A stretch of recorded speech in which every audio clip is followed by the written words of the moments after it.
you. Happy birthday! Happy birthday, Mama Chi! More birthdays to coming away. I hope you are the happiest person on earth right now.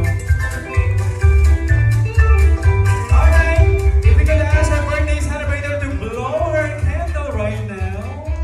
Palakpakan naman natin. Did you make a wish already, Mama Chi? For sure. Okay. She just had to keep it to herself na lang. Hindi niya na share sa atin. Pero okay lang yun, Mama Chi.